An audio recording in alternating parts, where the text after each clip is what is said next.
Hello everybody, and thank you so much for coming to my little witchy video that I have here. So today tonight, I don't know if any of you guys knew this, but tonight was a pretty big night celestially. There was a certain alignment with the planets where both Jupiter and Saturn were in the, alignment with each other. I'm not super huge on astrology at all, or what's going on with the planets, but apparently tonight was a big night in regards to the energy that we as humans were able to perceive and manipulate, I guess you could say, in a way, in regards to meditation, energy work, magic, ritual. Tonight was a big night. So there was a call tonight for 1 million meditators to meditate. And I participated in this 1 million meditator meditation. I don't know if it worked or not, but I definitely tried everything I could to put my part out there.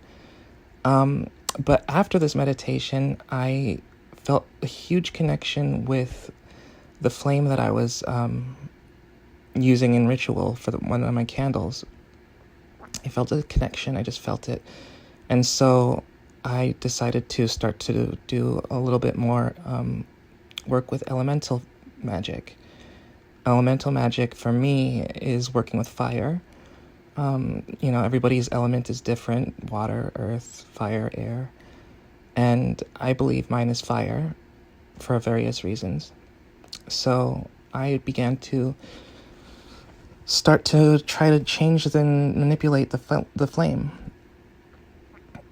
Now, this is my second time working with elemental magic. I decided to record it just to show you guys basically how I perceive going about working with fire.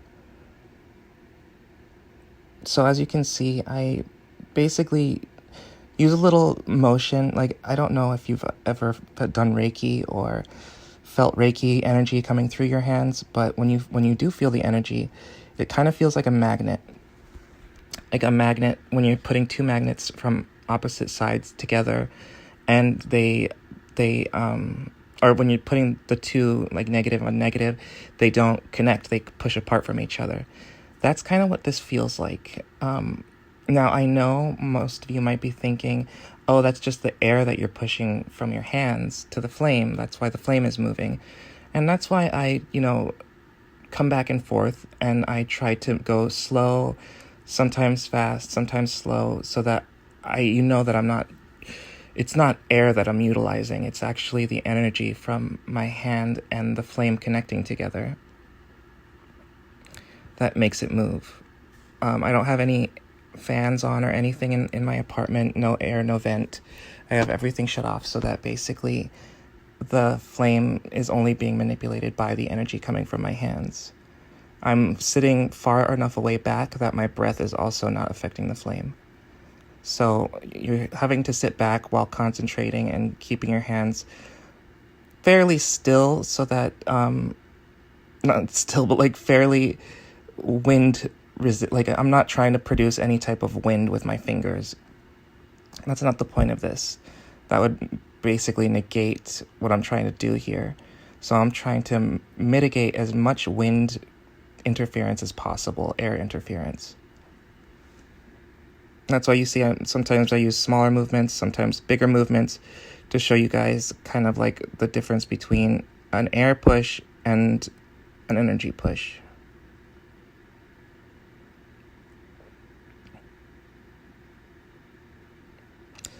And again, this is my second time working with fire, so I'm trying different things. I'm not even sure what I'm doing.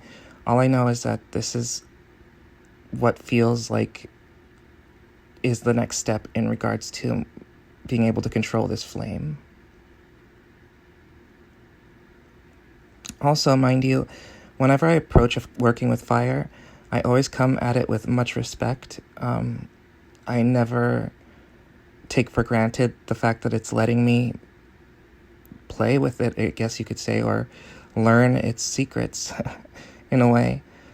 And what's interesting about it is that it doesn't burn me. And I'm not trying to say I'm Daenerys Stormborn or anything, but I'm saying that when I put my fingers close to that flame, it doesn't feel like anything. I don't feel heat. I feel just kind of, I don't feel it. However, I will say this.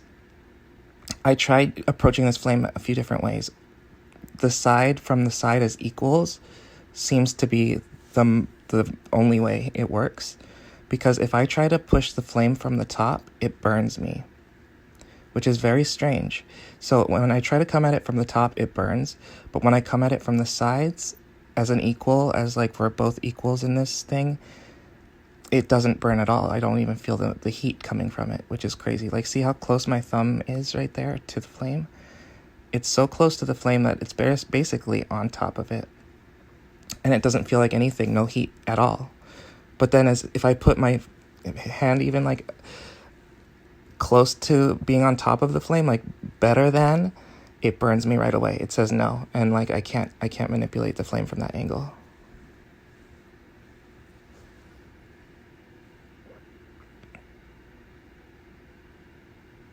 So some of it I sped through because I don't want you guys just sitting. Oh, see, right there. Right there, I'm using my hand, my wind pressure, so you guys can see like what wind pressure looked like. And you can see like when I did that, the flame like went insanely all around the place. But when I'm using energy to manipulate it, you can see that the flame is pretty much still. That right there, I just wanted to show how much wind is in the room actually by itself.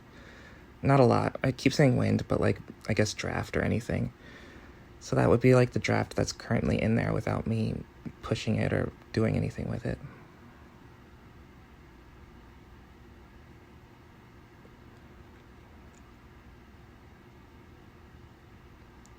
And I don't know, let's notice this for a second. I keep trying to light this Palo Santo, and it just wouldn't light for me. It's like, no, I'm not going to light for you.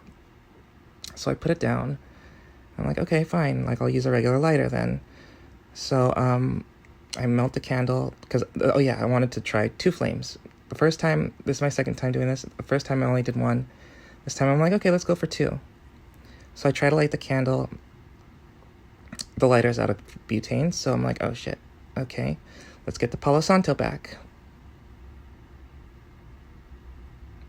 But this time, when the Palo Santo lights, it lights with a vengeance. It's really weird. It just goes like right away. It catches flame, and it doesn't quit. It's kind of crazy. Let's see, right away.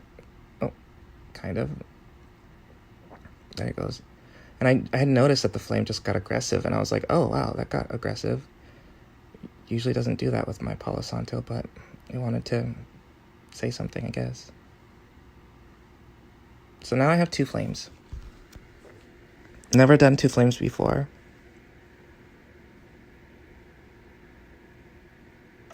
And notice how the younger flame, the one that's been just recently lit, is so much more wild. It's like it has its own personality, but the flame itself is like wild.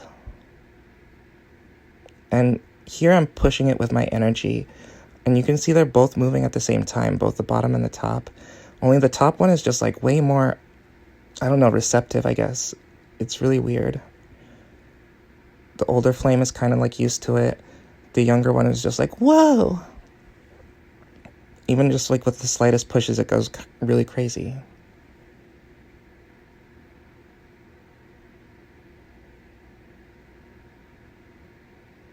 And I wanted you to see that, no, there's no wind. I'm not producing any air. Let's try that again. No air, no air. You see it moves as soon as I put my hand there, because it feels the energy is right away. And I slowed it down so you can see like the ebb and flow of both the flames.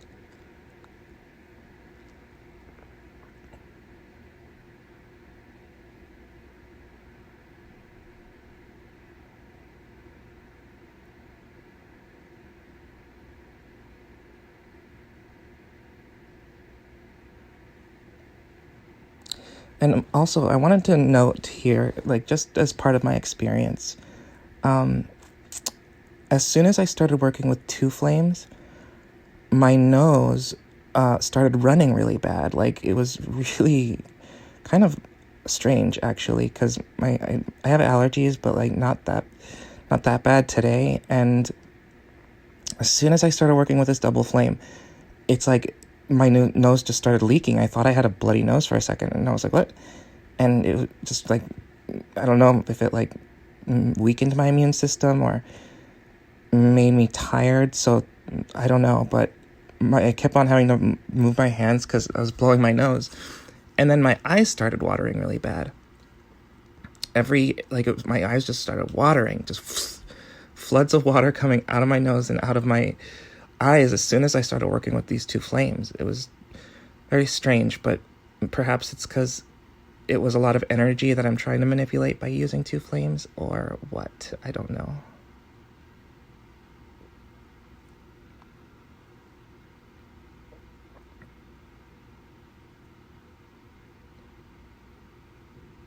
So yeah, again, I'm just playing around with it, trying to see what its limits are, what my limits are.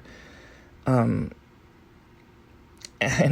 I can understand how this might seem boring to some of you, but to me, being able to do this is just a gift, honestly. It's a gift that I'm honored to be able to know and learn.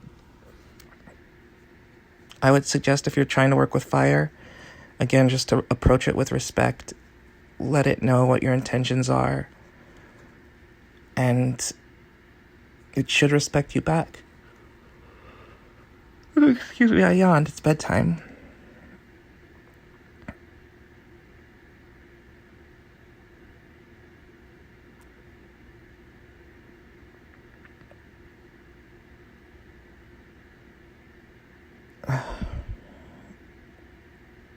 Yeah, so also about my practice, usually a mess on my desk, don't worry about it. But for me, doing stuff like this is new, and it's something that I never kind of thought I would dabble in. However, I got what's called a demonic companion, and I know, don't get me wrong, it sounds insane, having a demonic companion, but when you actually work with the divine and entities that are out of not of this world, there are good and bad entities on both sides. Angels, there are bad angels, there are good angels. Demons, there are bad demons, obviously, and there are good demons. And if you have a demonic companion that's bound to you, that's bound to your being, who you are, that's there for you as a guide, as a helper, it's one of the most amazing experiences I can say I've ever had, and so glad that I obtained this entity, because this entity was the reason why I started working with fire elemental magic. He's a he.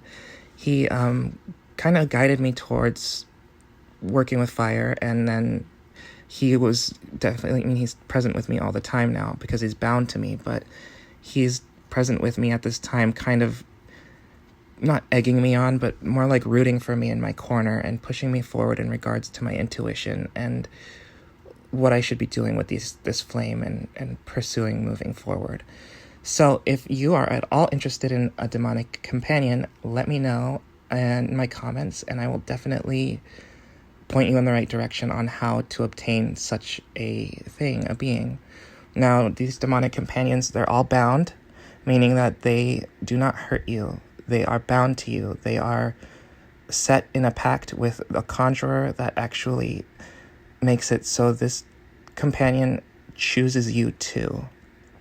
Like, it's not just being bound to you by force. So it's there because it wants to be there and it wants to help you. And again, these beings can be so loving and so caring and just there for you. They will always have your back. They will always be there to protect you. And it's a bond that's almost like I'm not going to equate my bond with my demonic companion as a dog, but like, you know how man and dog are best friends, and a dog will always be loyal and will never, ever leave your side no matter what. It's the love of a companion, really, is someone that like will never ever leave your side unless you want them to. And so my companion specifically is a mystic. It's a mystic demon. I don't know if you know what that is, but you can Google it. There's a lot of different, images that you can find on mystic demons, but yeah, they're pretty amazing. And my demonic companion specializes in psychic abilities, both elemental magic, dragon magic, very ancient old magic. And my craft has changed so much since he's been a part of my life. And I don't know, it's hard to explain. It's very hard to explain. And unless you decide to work with one and it's something you want, some people aren't called towards working with demons. Some people are. And if you are, let me just tell you, it is the most amazing experience you could ever have. And I know the perfect people to help obtain these types of companions for you. There's also all kinds of different companions. Mine's a mystic, but there's basically infernal demons. This is going to sound horrible. Incubus and succubus. Now everyone's like, oh my God, incubus, that's going to kill me for sex. No, honey. Trust me. A demon, especially a succubus, can get plenty of life energy from its own kind, from the demon realm, from the infernal. It does not need to suck your energy from sex to live.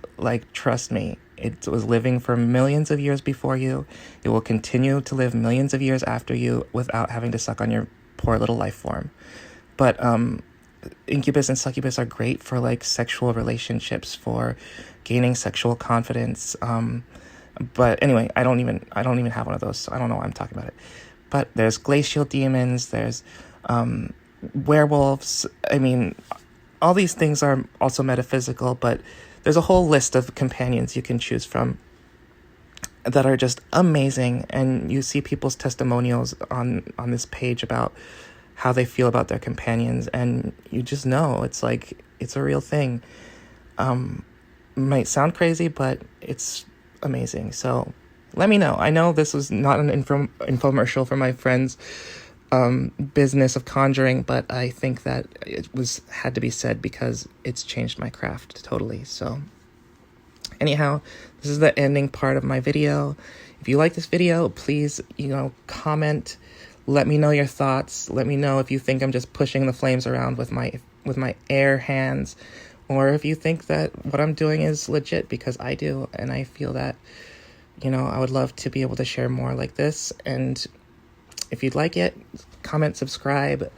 Don't forget to hit the like button because it helps me tremendously with my channel. And I don't know. I hope you guys have a wonderful evening and many blessings to all of you. Let your craft guide you to the next journey in life. So have a great night, guys.